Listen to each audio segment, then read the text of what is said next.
sorry to interrupt. And marker, pick up line. So let me turn to the topic that I think is really important because I feel it every day here at home when I'm around the district.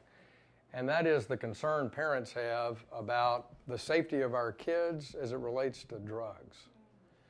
You know, when I was a kid, I just didn't know, I didn't have friends that had committed suicide due to depression connected to any kind of a drug overdose or drug addiction. And, you know, Martha and I've got an 18-year-old and a 21-year-old. And in growing up with our friends and family around Little Rock, I've been shocked and I've been depressed by the number of people I know who have lost a child to drug overdose, drug addiction, or suicide connected to depression and a drug addiction. And it's heartbreaking for me. And to me, our government has a partnership with our governors, with our emergency professionals. And we were talking about veterans a few minutes ago. It's a big issue in our veteran community, but it's also a big issue that I'm concerned about with our kids. And in the FY18 budget that we just passed, we had $4 billion put in that to partner with local governors and mayors on preventive education issues, behavioral health dollars to match with local money, and I think importantly, EMS type work for our fire departments and our police who are confronted with this because their own safety is at risk, because our kids are being tempted by this prescription drug mess that we've gotten ourselves in, that the FDA has responsibility for, and Medicare and our own doctors. We're all working on this together. But I tell you, this is a big issue, and I hear about it a lot when I'm at home, and I can tell you members of Congress are worried to sick about this. We're losing tens of thousands of people, not hundreds, tens of thousands of people to this kind of horror scourge in our society. So in addition to those behavioral health things, Senator Cotton and I have introduced legislation in the last few weeks on fentanyl. So, you know, kids are experimenting with prescription drugs, and that's a problem. We have Drug Take Back Day. We are fighting against that and overprescription. Everybody's involved in that. But that kind of opioid addiction leads to heroin use, and heroin use leads to bad people, and they cut that heroin, and if they put fentanyl in it, it's a death sentence. If you take fentanyl and press it into a pill and it's in that bowl, it's a death sentence. And so Senator Cotton and I have introduced legislation to make that a major crime if you have a modest amount of fentanyl. We've also gotten money in this bill for the Postal Service to try to interdict it. A lot of it comes from China in the mail that's killing our kids. And on your table right here, you've got a Sweet and Low packet or a Splenda packet. That's 1 gram. 1 gram. And 1 gram of fentanyl has 500 lethal doses in it. And you can be killed airborne. So our first responders, our men and women at EMS and fire departments, they're at risk. They're opening that car door, they don't know what's in it. And if this is airborne or if it gets on your skin, it's lethal. So that's why Senator Cotton and I are so committed to raising education on this topic. So for me, this is a family issue, this is a civic issue, this is something we are all in together. And we need to change federal policy, and we need to rein in this issue, and we're working together with the states to do that. So, to me, that's I think, a major topic. Let me turn. Oh, sorry.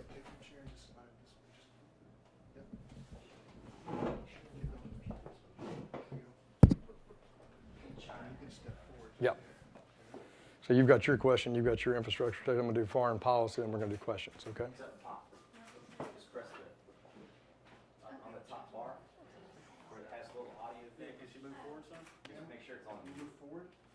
This way? Yeah.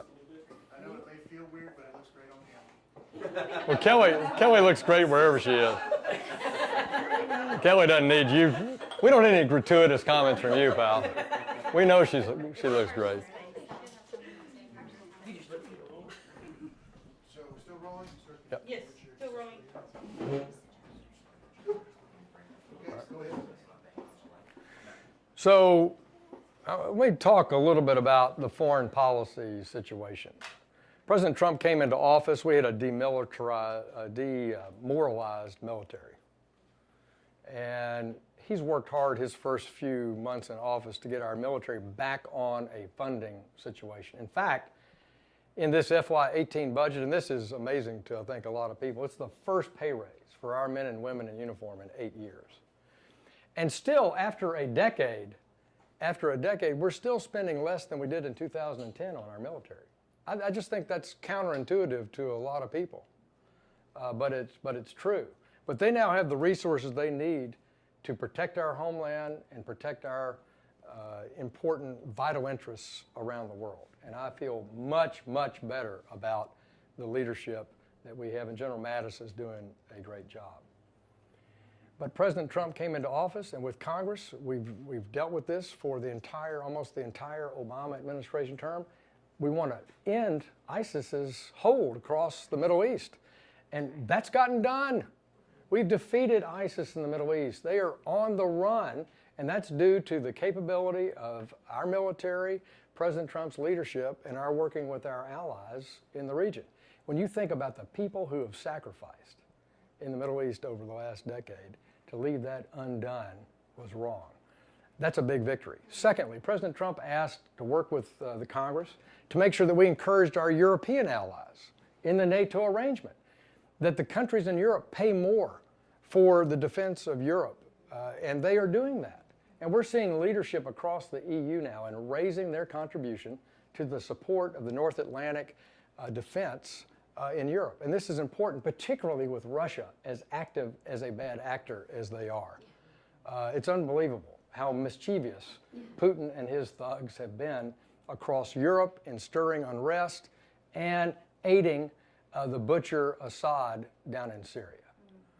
That since 2011, we've just twiddled our thumbs in this country and in the EU about stopping the worst humanitarian crisis since World War II. 5 million people on the run, 500,000 people killed, and over 300,000 people jailed in Syria, being tortured, electrocuted, their children's hospitals bombed with sarin gas and chlorine gas.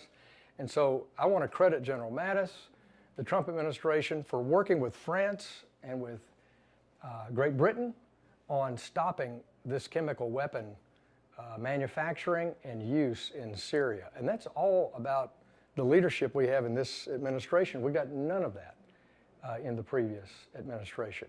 And then in North Asia, a very important trading area for the United States and an important military area for us, President Trump, along with the Congress, have been working in absolute hand in glove to put pressure through sanctions on North Korea. And it has been a bipartisan, unified effort. Our efforts to put sanctions on North Korea through my committee and the Financial Services Committee, 60-0. We are in agreement to do this kind of work. And it's paying off. Those sanctions are causing North Korea to change its tune. China has been a partner in putting that pressure on. And it is a unified global effort because we've had the 15-0 votes in the United Nations led by Ambassador Haley. So we're making progress in the Middle East. Keep your fingers crossed that we're making progress in North Asia. And we have a military, I think, that's properly funded and supplied now to deliver our partnership to our allies around the world. So, thank you all.